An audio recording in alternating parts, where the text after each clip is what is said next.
Abra sua Bíblia no Evangelho que escreveu Mateus, capítulo de número 5, a partir do versículo 17. O texto nos diz assim: nós iremos fazer uma leitura um pouco mais extensa, porque nós faremos uma abordagem de Jesus Cristo desmistificando alguns dos conceitos que os religiosos ele tinha a respeito da lei e de como aquilo realmente deveria ser interpretado. Então isso é um conjunto de ideias, que Jesus ele vai colocando uma após a outra, que está do versículo 17 até o versículo 48. Assim está escrito: não penseis que vim revogar a lei ou os profetas. Não vim para revogar, vim para cumprir. Porque em verdade vos digo, até que o céu e a terra passem, nem um i ou um tio jamais passará da lei, até que tudo se cumpra. Aquele, pois, que violar um destes mandamentos, posto que dos menores, e assim ensinar aos homens, será considerado mínimo no reino dos céus. Aquele, porém, que os observar e ensinar, esse será considerado grande no reino dos céus. Porque vos digo que se a vossa justiça não exceder em muito a dos escribas e fariseus, jamais entrarei no reino dos céus. Ouviste o que foi dito aos antigos: não matarás, e quem matar estará sujeito a julgamento. Eu, porém, vos digo que todo aquele que sem motivo se irá contra o seu irmão, estará sujeito a julgamento. E quem proferir um insulto ao seu irmão, estará sujeito ao julgamento do tribunal. E quem lhe chamar tolo, estará sujeito ao inferno de fogo. Se, pois, ao trazeres ao altar a tua oferta, ali te lembrares de que teu irmão tem alguma coisa contra ti, deixa perante o altar a tua oferta, vai primeiro reconciliar-te com o teu irmão, e então voltando, faze a tua oferta. Então, em acordo, sem demora com o teu adversário, enquanto estás com ele a caminho, para que o adversário não te entregue ao juízo, o juiz ao oficial da justiça, e serdes recolhidos à prisão. Em verdade te digo, que não sairás dali enquanto não pagares o último centavo. Ouviste o que foi dito: não adulterarás. Eu, porém, vos digo, qualquer que olhar para uma mulher com intenção impura no coração, já adulterou com ela. Se o teu olho direito te faz tropeçar, arranca-o, lança-o de ti, pois te convém que se perca um dos teus membros e não seja todo o teu corpo lançado no inferno. E se a tua mão direita te faz tropeçar, corta e lança-a de ti, pois te convém que se perca um dos teus membros e não vá todo o teu corpo para o inferno. Também foi dito: aquele que repudiar sua mulher, dê-lhe carta de divórcio. Eu, porém, vos digo, qualquer que repudiar sem a sua mulher, é certo, em caso de relações sexuais ilícitas, a expõe a tornar-se adúltera, e aquele que casar com a repudiada comete adultério. Também ouviste que foi dito aos antigos: não jurarás falso, mas cumprirás rigorosamente para com o Senhor os teus juramentos.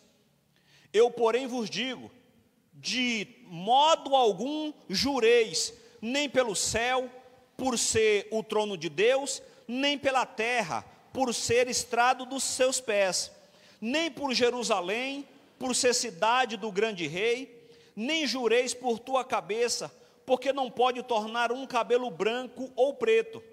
Seja, porém, a tua palavra sim, sim, e não, não. O que disso passar vem do maligno. Ouviste o que foi dito, olho por olho, dente por dente.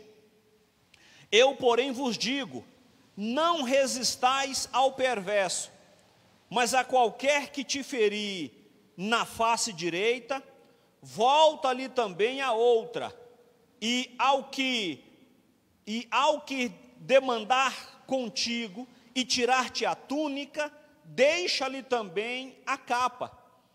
Se alguém te obrigar a andar 1 milha, vai com ele 2. Dá a quem te pede, e não voltes as costas ao que deseja que lhe emprestes. Ouviste o que foi dito, amarás ao teu próximo e odiarás o teu inimigo. Eu, porém, vos digo, amai os vossos inimigos e orai pelos que vos perseguem, para que vos torneis filhos do vosso Pai Celeste, porque Ele faz nascer o sol sobre os maus e bons, e vir chuvas sobre os justos e injustos. Porque se amardes o que vos amas, que recompensa tendes? Não fazem os publicanos também o mesmo? E se saudardes somente os vossos irmãos, que fazeis demais? Não fazem os gentios também o mesmo? Portanto, sede vós perfeito, como perfeito é o vosso Pai Celestes. Amém. Eu quero falar nesta noite sobre o reino do céu, suas reivindicações em relação ao Antigo Testamento. Observe que nós estamos falando aqui do primeiro grande discurso de Jesus diante da multidão, né? Esse discurso que ficou conhecido como o Sermão do Monte. Jesus inicia esse discurso falando sobre as bem-aventuranças, né? Que está descrito ali do versículo 1 até o versículo de número 12 do capítulo 5 de Mateus, quando ele vai falar das bem-aventuranças. Bem-aventurado os pobres de espírito, bem-aventurados os pacificadores, bem-aventurado os mansos, né? Ali ele está falando sobre as bem-aventuranças. Quando nós chegamos a partir do versículo 17, Jesus ele vai desmistificando alguma das coisas que fazia parte do pensamento, aquilo que nós chamamos de senso comum entre os judeus. Por quê? Porque entre os judeus haviam não apenas os ensinamentos da lei de Moisés, mas havia também aquilo que ficou conhecido como a tradição dos anciões. E essa tradição dos anciões, ela era, em certa medida, tão forte na comunidade judaica, que às vezes, ou para não dizer sempre, ela tinha o mesmo peso da palavra de Deus para eles. Eles olhavam para aquilo que era a tradição e colocavam essa tradição no pé de igualdade com aquilo que estava escrito na lei de Moisés. Então Jesus ele vem com essas suas palavras para desconstruir algumas coisas que faziam parte do pensamento comunitário desses homens. Então o Sermão do Monte, ele não só promete nos dar algumas ponderações desafiadoras sobre a pobreza de espírito, justiça, amor, perdão, etc. Mas também revelar algo sobre como o próprio Jesus ele vê o seu lugar na história.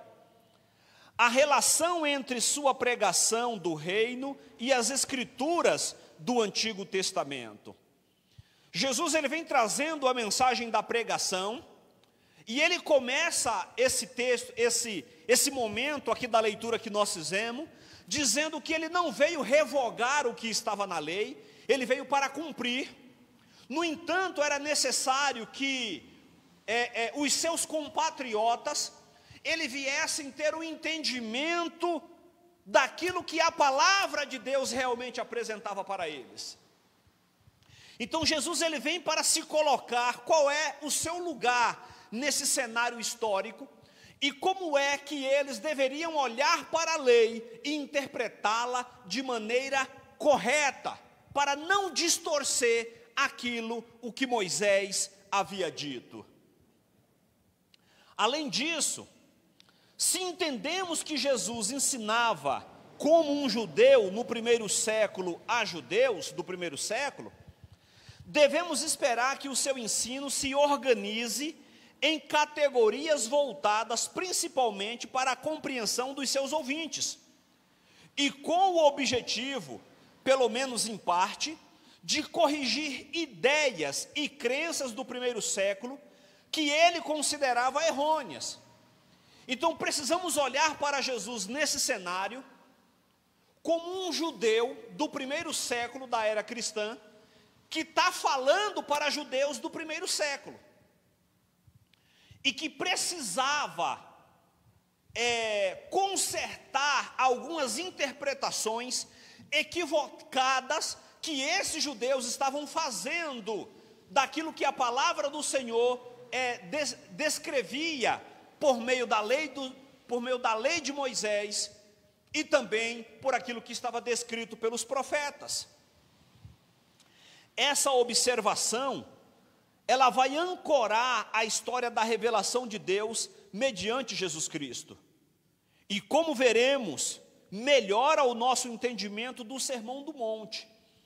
Então Jesus ele vai iniciar aqui essa questão fazendo uma aplicação, da palavra de Deus. Com autoridade única, Jesus ele se fez o pivô de toda a história. Jesus Cristo, até mesmo para a população secular, até mesmo para aqueles que não são cristãos, Jesus Cristo, ele é o marco zero da história da humanidade. Perceba que quando nós vamos falar algo do ponto de vista histórico, a nossa afirmação, ela tem Jesus Cristo como um marco zero. Então tudo que aconteceu na história, ou aconteceu antes de Cristo, ou aconteceu depois de Cristo. Então Jesus ele é um marco para a história da humanidade. O Antigo Testamento, ele aponta para Jesus Cristo. Todo o Antigo Testamento aponta para Jesus. Agora, tendo chegado, ele introduz o reino e mostra que o Antigo Testamento encontra a essência de sua legitimidade e sua real continuidade nele e em sua doutrina. Jesus ele aparece para aqueles judeus para dizer que tudo aquilo que estava escrito por Moisés e pelos profetas apontava para ele, para a sua pessoa. Ele é o cumprimento da palavra do Antigo Testamento.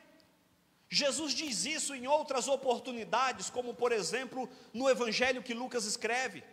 Logo após ele vir daquele momento de tentação lá no deserto, ele entra na sinagoga, abre o texto do profeta Isaías e ele lê lá, Isaías 60, 62, que está descrito, o Espírito do Senhor está sobre mim, porque Ele me ungiu.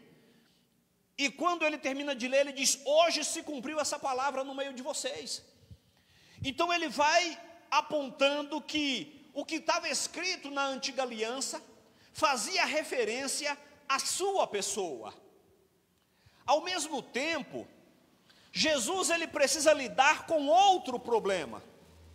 Então o primeiro problema é de que nem todos acreditavam que Jesus Cristo é aquele que haveria de vir. Nem todos acreditavam nisso. No entanto, ele tem que lidar com outro problema. Ele não pode presumir que tudo o que as pessoas ouviram sobre o conteúdo das Escrituras do Antigo Testamento estava de fato no Antigo Testamento. Isso porque os fariseus e os doutores da lei consideravam que certas tradições orais tinham a mesma autoridade que a própria Escritura. e assim contaminaram o ensino das Escrituras com algumas interpretações falaciosas. Então o primeiro problema é que nem todos acreditavam que Jesus Cristo era o Messias. O segundo problema é que os fariseus, eles haviam contaminado a interpretação bíblica com aquilo que fazia parte da sua tradição.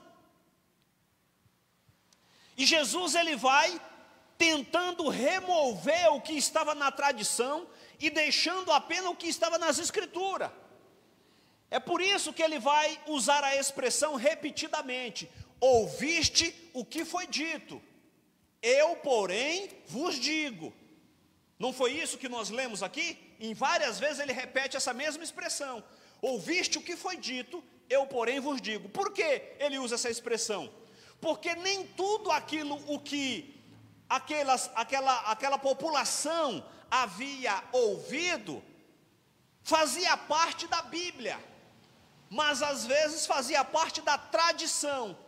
E Jesus, ele remove a tradição para deixar apenas a Bíblia. Aí ele diz: eu, porém, vos digo. Ou seja, o que eu estou dizendo não está pautado, não consiste naquilo que faz parte da tradição, mas aquilo que faz parte da Escritura exclusivamente. Ele não começa essas oposições expondo aos seus ouvintes o que o Antigo Testamento diz, mas o que eles tinham ouvido que ele dizia. Então Jesus faz um apontamento daquilo que eles haviam ouvido. Essa expressão é importante porque Jesus não está negando algo do Antigo Testamento, mas sim o que eles entendiam do Antigo Testamento. E é por isso que ele inicia dizendo: eu não vim para revogar a lei, eu vim para cumprir ela. Só que eu vim para cumprir a lei, e não o que a tradição dos anciões diz. Então Jesus, ele vai desconstruindo algumas das afirmações que eram feitas ali entre eles. Em outras palavras, parece que Jesus, ele tem aqui dois interesses: derrubar as tradições incorretas e, com sua autoridade, indicar a verdadeira direção para o qual as Escrituras do Antigo Testamento apontam. Então Jesus, ele vem dar uma interpretação correta para aquilo que Moisés havia dito.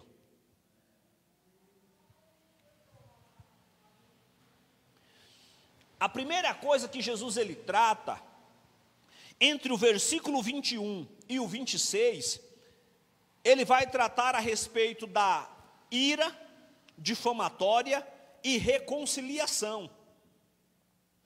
As pessoas tinham ouvido que fora dito aos seus ancestrais, que diz: não matarás, e quem matar estará sujeito a julgamento. Essa proibição explícita é o sexto dos 10 mandamentos. A ameaça de julgamento fazia parte da lei mosaica relativa ao homicídio. A pessoa que tivesse matado alguém tinha de ser levado à presença de um tribunal para ser julgado. Será, porém, que o homicídio é só uma ação cometida, sem relação com o caráter do assassino? Veja que a morte em si, ela não era necessariamente condenada, mas ela era condenada dentro de um contexto específico. O assassinato, creio que não, pois, ou seja, a morte, o assassinato, ela não diz apenas a respeito da ação do indivíduo, mas ela diz muito a respeito do caráter do indivíduo. E é sobre isso que Jesus, ele trata, não apenas nesse ponto, mas também no ponto posterior que nós vamos falar. Porque Jesus, ele não está tratando inicialmente do ato. Jesus, ele começa tratando dos sentimentos que motivam as pessoas a agir da maneira como agem. Porque é o sentimento que é a força motriz que impulsionam as pessoas a fazer o que fazem. E Jesus, ele não vai tratar tanto da atitude, mas daquilo que precede a atitude, que é o sentimento, que é aquilo que está no coração do ser humano. Isso significa que a ira e o furor são em si condenáveis. Por isso Jesus insiste em que não só o assassino, mas qualquer um que tenha raiva do seu irmão, está sujeito ao julgamento. Veja o que o texto diz: ouviste o que foi dito, não matarás. Eu, porém, vos digo, qualquer que estiver irado, a verdade, a palavra mais adequada é encolerizado, porque a cólera, ela é a ira desenfreada. A ira, ela até faz parte diante de um contexto específico, mas a cólera já é uma ira sem freio. É a ira sem freio. É aquele sentimento que leva o ser humano a agir com os seus sentimentos mais animalesco que existe. É quando a natureza animal do ser humano, ela vai aflorar e se fazer presente diante de uma situação específica. Essa é a cólera. E Jesus diz: qualquer que se encolerizar será réu de juízo. Então, veja que não é apenas o ato do assassinato, do homicídio que deve ser evitado, mas também os sentimentos que levam as pessoas a agir de maneira tal como essa, de maneira semelhante. E o ser humano, ele nunca é tão ruim quanto poderia ser. Tem alguém ruim, de uma natureza muito difícil, ele ainda pode ser pior do que aquilo, irmãos. Se ele der vazão para isso, ele torna-se pior do que isso. É por isso que nós vamos vendo pessoas agindo de uma forma totalmente desenfreada, diante de uma situação que você fica olhando e fala: olha, não é para tudo isso. Alguém toma uma fechada no trânsito, irmão, isso já é motivo para cercar o carro do outro, descer com um pedaço de pau, quebrar o retrovisor, quebrar o vidro. Você fica olhando e fala: gente, que coisa absurda. As pessoas perdem o freio diante de certas circunstâncias. E Jesus diz: isso também é pecado. Ou esse sentimento é o que leva o ser humano a cometer as maiores atrocidades. Então não é apenas o homicídio que é pecaminoso, o sentimento que levam ao homicídio também é da mesma forma. No segundo momento, Jesus ele vai avançar, nessa sua linha de raciocínio, e ele vai falar sobre o adultério e a pureza. Porque a partir do versículo 27, ele dá sequência nessa sua fala, dizendo: ouviste o que foi dito, não adulterarás. Eu, porém, vos digo, qualquer que olhar para uma mulher com intenção impura no coração, já adulterou com ela. Não é olhar para uma mulher, irmãos, deixar de olhar para uma mulher é impossível. Só se a gente andar com uma venda nos olhos. Então nós vamos ver, em todos os locais aonde estivermos, mulheres, em qualquer ambiente. E não é olhar para a mulher que é o pecado. O pecado é Jesus dizer, quando você olha para ela com um olhar impuro, com cobiça,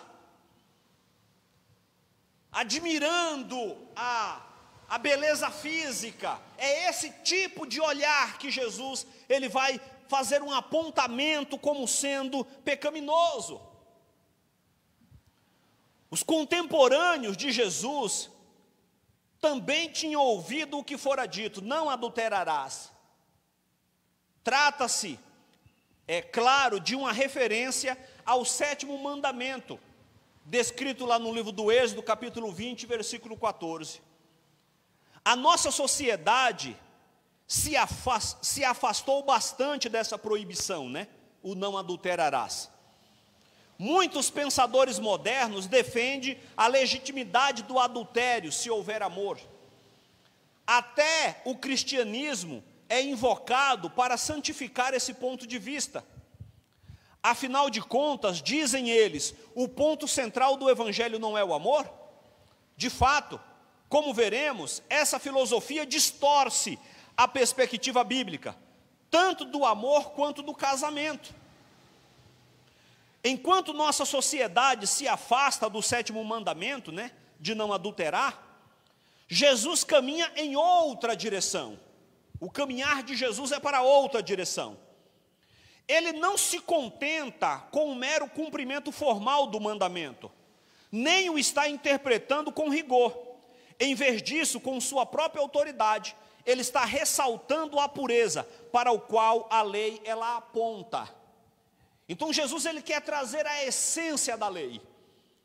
Qual é o sentido daquilo que Moisés ele queria colocar para o povo? Mas eu lhes digo, Jesus ele diz, né? Qualquer um que olhar cobiçosamente para uma mulher já cometeu adultério com ela em seu coração. De fato, ao colocar na concupiscência o rótulo de adultério, Jesus aprofundou o 7º mandamento em relação ao 10º, que proíbe a cobiça. Precisamos da atitude mencionada por Jesus nos versículos 29 e 30 desse capítulo. Se o seu olho direito te fizer pecar, arranca-o, porque é melhor entrar com um só do que com os dois e ir para o inferno. E da mesma forma ele se refere com relação à mão. É melhor perder uma parte do seu corpo do que ir com todo ele para o inferno. Na verdade, isso é uma linguagem metafórica, né? Não vai arrancar o olho, tá, irmão? Vai cortar o braço, não. Isso é uma metáfora. Alguns interpretaram esse texto literalmente. Inclusive a história do cristianismo nos diz que Orígenes, um dos pais da igreja, por ele ter muita dificuldade com o sexo oposto, ele se castrou. Ele interpretou o texto literalmente e ele, com receio de que ele cometesse o pecado, então ele interpreta literalmente, ele vai decapitar-se, né, o seu próprio corpo. O que Jesus ele quer dizer então com as suas palavras? Apenas isso. Temos de lidar com o pecado radicalmente, irmãos. O pecado, ele deve ser lidado com ele de maneira radical. Nós não podemos passar a acariciá-lo, não podemos passar a mão na cabeça dele, nós temos que ser radical com ele. Não podemos dizer, isso é assim mesmo. Os nossos erros, amados, nunca vai servir para nós nos justificarmos diante de Deus. Como alguns tentam fazer, às vezes, diante de determinada situação. Não, o Senhor sabe, né? Deus sabe que eu sou fraco. Não, o Senhor sabe, né? A carne é fraca. Não vem com essa conversa. Essa justificativa, ela serve para desculpa dos homens.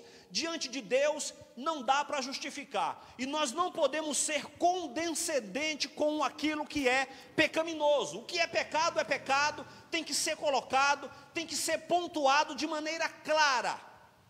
Não tem conversa.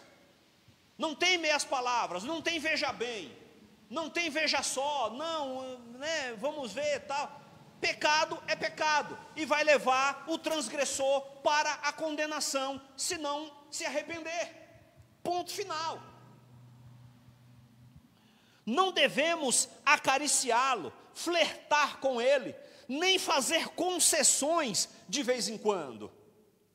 Temos de odiar o pecado, esmagá-lo, extirpá-lo. Portanto, Diz Paulo escrevendo aos Colossenses, no capítulo 3, versículo 5: portanto, façam morrer tudo o que pertence à sua natureza terrena: imoralidade sexual, impureza, paixões, maus desejos e a avareza, que é idolatria. Paulo acrescenta: por causa dessas coisas é que vem a ira de Deus. Como em Mateus 5, 29 e 30, Jesus ameaça com o inferno todo aquele que não lida com o pecado de maneira radical. Eu já vi pastores, irmãos, dizer que o casal de namorado que relaciona-se sexualmente de maneira ativa, não tem problema nenhum, porque são namorados, né? É namorado um do outro, então não tem problema nisso. É claro que tem, irmão, é pecado. É pecado. Não tem meio termo para essas coisas. E outras situações semelhantes a essa. Precisamos ser radical com relação a isso. Não, Deus ele é amoroso, Deus ele sabe das fragilidades do ser humano. Não tem conversa, irmão. Ou nós caminhamos de acordo com o que a palavra de Deus nos diz, ou o que está reservado para nós é o juízo. Não tem meio termo. Não tem um caminho paralelo. Nós não temos, com relação a isso, como sair por uma tangente. Não, eu vou sair por um caminho paralelo aqui, vou pegar um atalho. Não dá, amados. Ou nós caminhamos de acordo com a palavra de Deus, ou o que está destinado para nós é juízo, e ponto final. Jesus Cristo, ele vai avançando nesse seu discurso, e ele vai falar agora sobre divórcio e novo casamento. No versículo 31 e o 32, ele vai falar sobre isso, né? A discussão sobre adultério e pureza leva naturalmente à questão do divórcio. Os judeus da época de Jesus tinham ouvido que o homem que quisesse se divorciar da sua mulher tinha de lhe dar um documento de divórcio. Na verdade, o que eles tinham ouvido não era totalmente verdadeiro. A passagem do Antigo Testamento a que se recorria era Deuteronômio 24, do 1 ao 4. A essência dessa passagem é: se o homem descobre alguma impureza em sua mulher e se divorciar dela, dando-lhe um documento de divórcio, e ela depois se casar com outro homem, que também acaba se divorciando dela, então o primeiro marido não pode se casar de novo com essa mulher. Vamos ver o que Moisés ele diz em Deuteronômio 24, o versículo 1, era o texto que eles se apoiavam para se divorciar, né?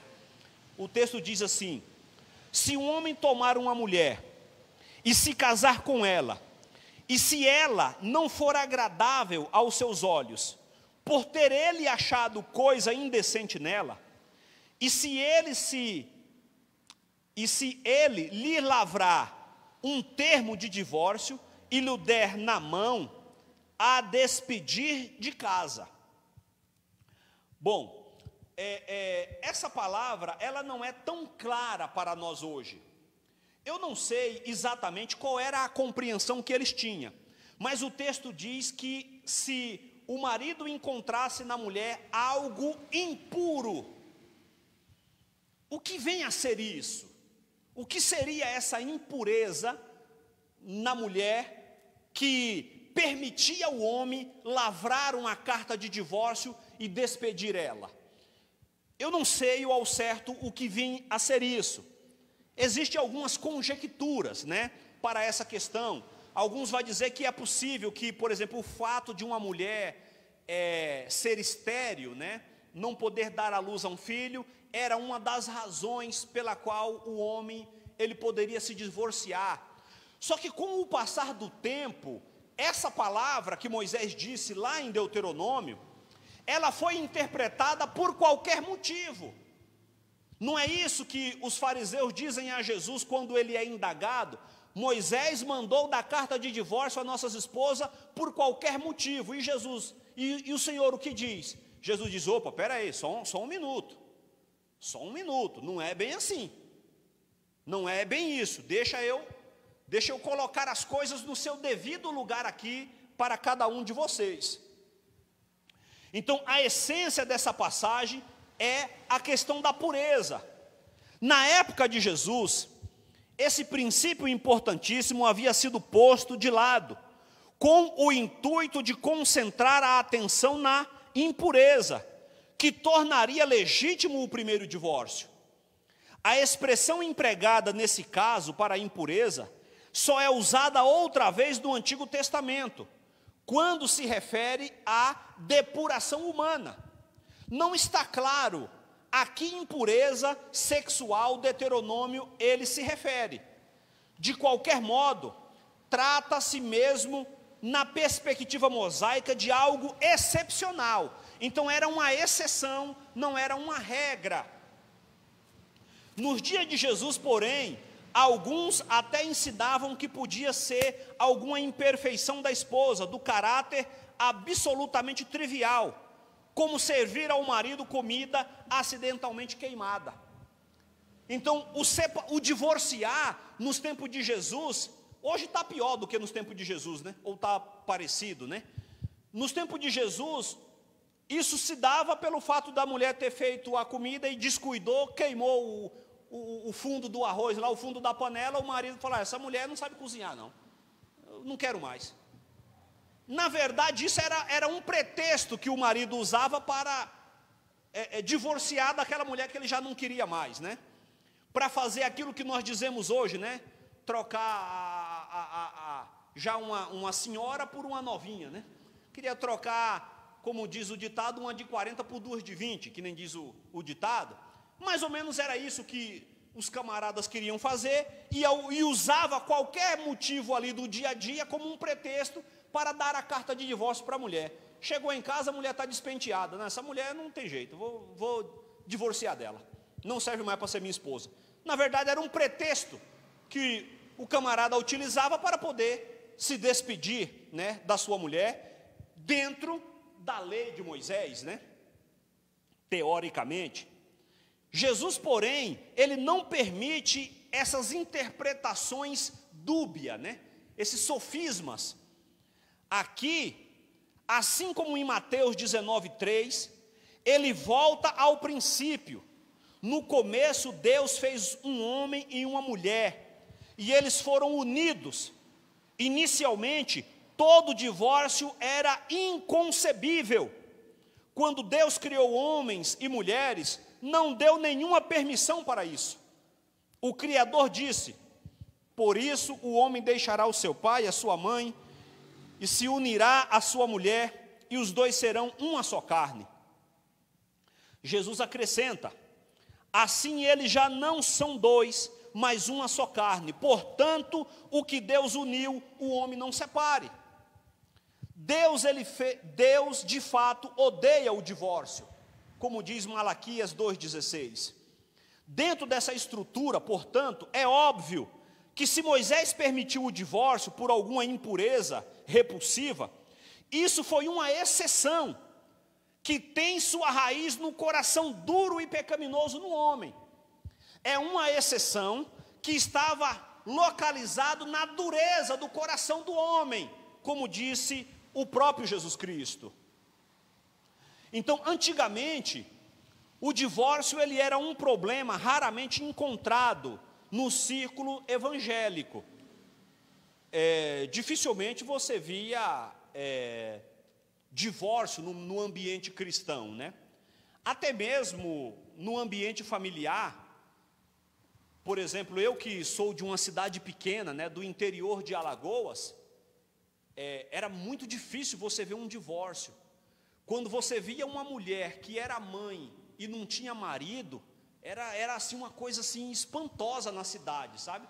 Era uma coisa, a não ser que ela fosse viúva. Mas se não fosse o caso dela não ser viúva, se divorciou ou algo do tipo, tinha tido um filho, sem ter tido casado, nossa, a sociedade olhava para aquilo assim com muito espanto, porque não era algo comum, e não foi assim que Deus criou a humanidade para ser. Deus criou o homem e a mulher para que ambos se juntem e tornem-se uma só carne, e apenas a morte separe eles. Apenas a morte cause uma separação em ambos, né? Nos dois. Para nossa vergonha, né? Essa questão mudou nos nossos dias. Nossa sociedade, incluindo muitos cristãos professos, rejeitou o conceito bíblico de amor e casamento. O amor passou a ser uma mistura de desejo físico e sentimentalismo vago. O casamento tornou-se uma união sexual provisória, que dura até o momento em que esse amor patético e naníquo acaba. Então as pessoas casam pela atração sexual, não casam pelo amor, pelo companheirismo, pela cumplicidade. Não, casam para se relacionar sexualmente.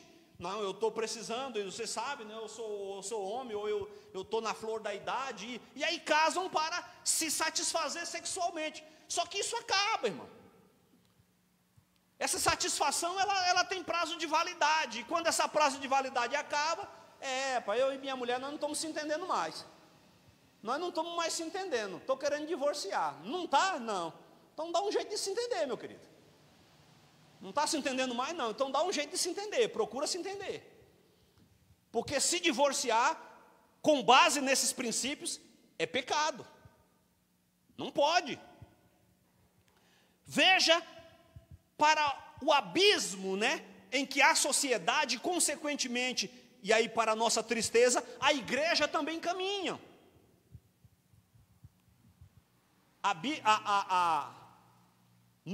Na expressão grega, existem algumas palavras para se referir a amor, né? Algumas palavras diferentes.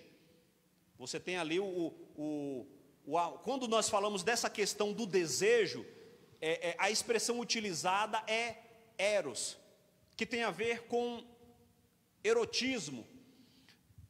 Mas o amor eros, ele não é apenas um amor relacionado à questão sexual. Ele é também relacionado à questão do desejo de qualquer coisa. O desejo de qualquer coisa. Quando você ama fazer algo que está relacionado a coisas, isso é um desejo eros, é um amor eros. Só que o amor eros, irmãos, na mesma intensidade que ele ama, ele rejeita o objeto do seu amor. É uma coisa muito terrível. Eu tiro por mim, né? Eu gosto de comer doce. Só que quando você come exageradamente, você até arrepia, porque você não quer mais ver aquilo, porque você exagerou na dose. E o amor eros, ele é dessa maneira. Na mesma intensidade que ele ama, ele rejeita o objeto do amor. Vocês lembram o caso de Aminon e Tamar, os dois filhos, né, de Davi, meio-irmãos, né? Aminon e Tamar, filhos de Davi, eram meio-irmãos. O texto diz que Aminon amou Tamar. Ele amava Tamar. Só que o amor dele por Tamar era esse. Um amor com base apenas no desejo sexual. O texto diz que Aminon fica doente por causa de Tamar, sua meia-irmã. E ele arquiteta um plano para estuprar a sua irmã. E ele assim o faz. E o texto diz que quando ele estupra a sua irmã, quando ele termina o ato, o texto diz que ele teve uma repulsa pela sua irmã, maior do que o amor que ele tinha por ela. Então veja que o amor eros, posteriormente a saciar o desejo, o amor eros, ele vai repugnar o objeto do seu amor. E nos casamentos ou nas relações, muito o que tem acontecido é isso. Esse tipo de sentimentalismo patético e naníquo que se acaba com o passar às vezes de alguns anos, mas às vezes de pouco tempo, né? O marido já cria aquela barriguinha meio saliente, né?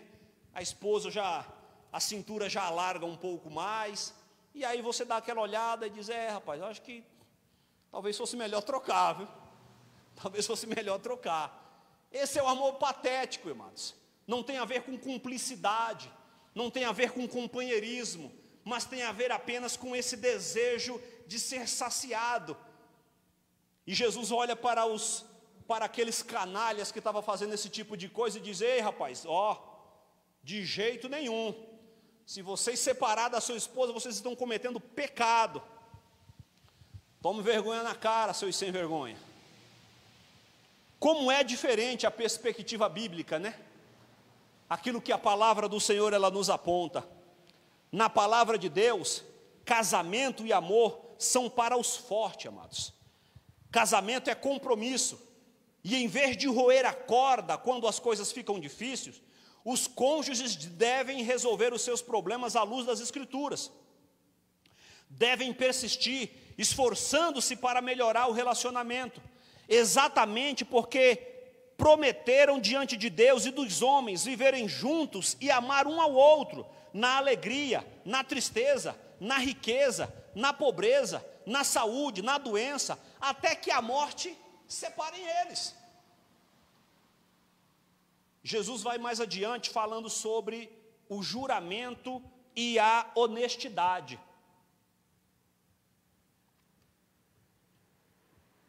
No terceiro bloco do texto, Jesus aborda a questão da honestidade.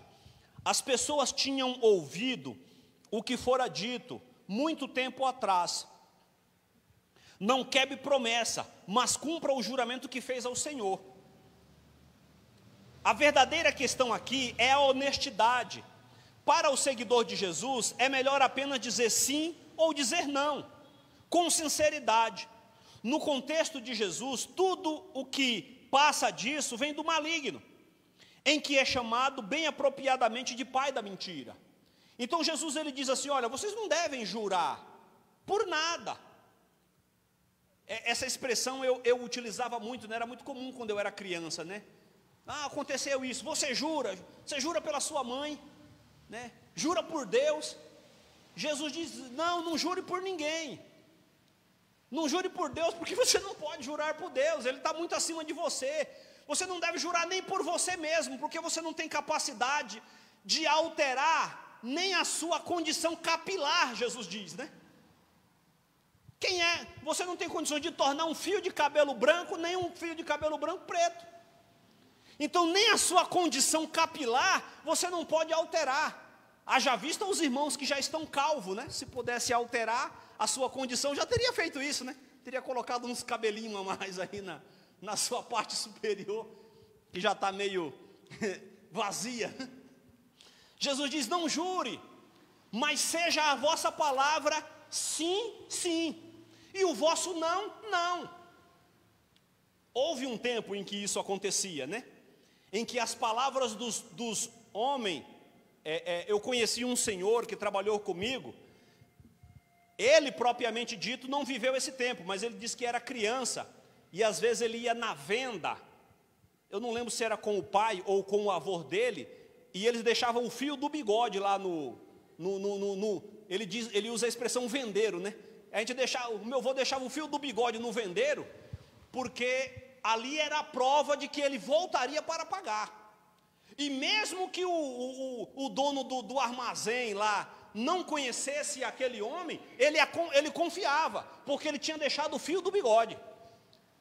Você já ouviu essa expressão, né, que quando alguém faz um trato com o outro, não, fizemos um trato no fio do bigode. Ou seja, é a minha palavra e a palavra dele, e ponto final. E é isso que Jesus diz: seja o vosso sim, sim, e o vosso não, não. E o que passa disso, Jesus diz, é de procedência maligna. Por quê? Porque o que passa disso é mentira. E João 8:44 diz que o pai da mentira quem é, irmãos? É o diabo. O pai da mentira é o diabo. E é por isso que nós precisamos zelar pela nossa palavra, né? A pior tragédia que tem é quando a pessoa ela perde a confiabilidade da sua palavra. Quando a palavra dela já não tem mais peso, já não há mais crédito na palavra da pessoa. E quando ela fala, fica todo mundo olhando e ixi, isso aí, meu, estou até vendo. Pode esquecer. Fulano de tal prometeu, ixi, esquece. Não vai não. Jesus ele diz, a nossa palavra ela tem que ser confiável. Então ele diz, não jure, mas se você tiver uma palavra reta, as pessoas confiarão naquilo que você diz. Então seja aquilo que você diz sim, é sim, e o que você diz não, é não, e ponto final. Adiante, Jesus ele vai falar sobre o abuso pessoal e o autossacrifício, a partir do versículo 38. O povo judeu tinha ouvido o que fora dito, olho por olho e dente por dente. Essa lei famosa encontra-se em Êxodo 21, Levítico 24 e Deuteronômio 19. É preciso lembrar, pois, é preciso lembrar dois aspectos a respeito dessa lei. O primeiro, por mais perspectiva que possa ter sido, ela também era restritiva, e por isso um instrumento excelente para eliminar vingança entre famílias e guerras entre tribos. Então assim, quando você olha a expressão olho por olho e dente por dente, mão por mão, pé por pé, você olha assim e parece que a lei ela era muito radical, né? Mas pelo contrário, a lei ela não tinha como objetivo punir a pessoa. Ela tinha como objetivo restringir a punição. Lembro-me também, na minha infância, no Nordeste, muito comum famílias de fazendeiros entrar em guerra uma com a outra, ou mesmo que não fosse de fazendeiro, mas famílias entrar em guerra, tipo assim, havia uma confusão numa festa, e ali tinha dois camaradas bêbados, brigaram, um matou o outro. Membros da família daquele que morreu vinham e matavam todo mundo da família do que matou. Não sei se vocês já ouviram histórias semelhantes a essa. Aqui em São Paulo você não vê isso, pelo menos a gente não tem notícia, né? Mas no Nordeste isso acontecia muito. Não sei se ainda acontece, mas quando eu era criança eu via muito essas notícias, né? De uma família que matava a outra inteira porque um membro da família havia matado um membro daquela outra família. E isso virava uma espécie de uma guerra, né? Então o objetivo da lei não era apenas punir, mas restringir a punição. Então se alguém vazou o olho de alguém, você não pode matar essa pessoa pelo fato dela ter vazado o olho. Então você vai apenas vazar o olho dela também. Então era para restringir a punição e não com o objetivo de punir aquele que havia cometido algum tipo de delito. Então na época de Jesus, no entanto, esses dois fundamentos eram frequentes deixados de lado. Tornou-se muito fácil entender a lei como prescritiva e só ligeiramente restritiva. Então a questão passou a ser, até que ponto posso ir com minha vingança pessoal sem infringir a lei? Pior ainda, a lei estava sendo arrastada para a arena pessoal, em que dificilmente podia promover nem mesmo uma justiça grosseira, antes só o rancor, desejo de vingança, maldade e ódio. Então, é por isso que Jesus ele diz, na lei está escrito, ouviste dizer, né? Ama o teu próximo e aborrece o teu inimigo. Jesus diz, de modo algum, eu porém digo, amai o que vos persegue. É com base em um princípio semelhante a esse, que Jesus, por exemplo, ele vai contar a parábola do bom samaritano, né? Porque um determinado personagem está interessado em saber de Jesus Cristo quem era o seu próximo. Ou seja, ele está querendo saber quem é que eu devo amar e quem é que eu devo odiar, né? Então ele diz, quem é o meu próximo, né? Quem é o meu próximo? E aí Jesus ele conta a parábola do bom samaritano. O próximo é todo aquele em que a gente esteja precisando de um socorro e a gente possa estender a mão para ele e socorrer. Esse é o seu próximo. Em síntese, a parábola do bom samaritano se refere a isso. Por fim, Jesus ele vai falar sobre o amor e ódio. As pessoas tinham ouvido o que fora dito, né?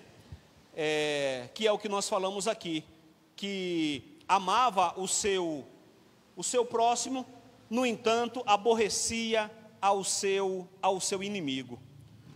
O problema de identificar o próximo era um assunto corrente na época de Jesus. E foi nesse sentido que ele expressa a parábola do bom samaritano. Amem os seus inimigos e orem pelos que vos perseguem, disse Jesus Cristo. E para concluir, meus queridos, como vimos, amar os inimigos é próprio de Deus. Porém, o amor não é a única característica divina que Jesus espera que seus seguidores imitem. À medida que a passagem prossegue, fica evidente que Jesus está apresentando uma definição moral que põe o próprio Deus como padrão de tudo. Duas questões finais ainda precisam ser observadas. A primeira é que a autoridade de Jesus é uma das características dominantes deste capítulo. A lei e os profetas apontam para ele, mas ele quem determina o significado, o cumprimento e a continuidade deles, com a autoridade nada menos que divina. A segunda questão é que aquilo que a lei e os profetas indicavam chega na pessoa de Jesus e no reino, com toda a autoridade. Jesus esclarece as exigências do reino e suas relações com as escrituras do Antigo Testamento. Só é possível entender corretamente todas as leis do Antigo Testamento quando as interpretamos à luz dessas considerações esmagadoras. A ênfase na pureza transparente e na santidade genuína, imitando a perfeição do Pai. Exclui por completo toda a hipocrisia religiosa, toda simulação de espiritualidade, toda exibição de justiça e todo ritual religioso realizado com ostentação. Apenas um sentimento verdadeiro com aquilo que Jesus ele nos coloca, irmãos, é que nos faz viver a palavra de Deus de maneira autêntica. Eu quero, para concluir, fazer apenas uma observação. Eu não tinha como fazer para não perder a linha de raciocínio ali naquele momento. Apenas uma observação com relação ao divórcio. Eu não sou daqueles que acredita que apenas a infidelidade, no caso o adultério, ele abre precedente para o divórcio. Eu acredito que há outras razões que também podem fazer com que isso ocorra. Pouquíssimas razões, diga-se de passagem, né? Dentre uma delas, há, por exemplo, a questão do abandono do lar. Se um dos cônjuges abandona o lar, mesmo que não adulterou, o outro não tem o que fazer com relação a isso. Então, o casamento ele se dissolve. Se um dos cônjuges ele agride, o marido agride a mulher, ou a mulher agride o marido, eu acho que isso não tem como você conviver com uma situação dessa dentro de um lar, né? Esse lar torna-se insustentável, né? No entanto, o que nós temos visto na nossa sociedade, de maneira muito comum, são as pessoas tentando fazer aquilo que os fariseus queriam, e perguntou o que Jesus tinha a dizer com relação a isso. Se divorciar por qualquer motivo, né? Por qualquer razão. E Jesus diz, olha, isso não pode ser feito. Então, essa é a colocação que Jesus faz para fazer com que os seus compatriotas, eles venham olhar para a lei e deixar de lado aquilo que fazia parte da tradição, para caminhar de acordo com as Escrituras, única e exclusivamente. Bendito seja o nome santo do Senhor. Deus abençoe, meus queridos.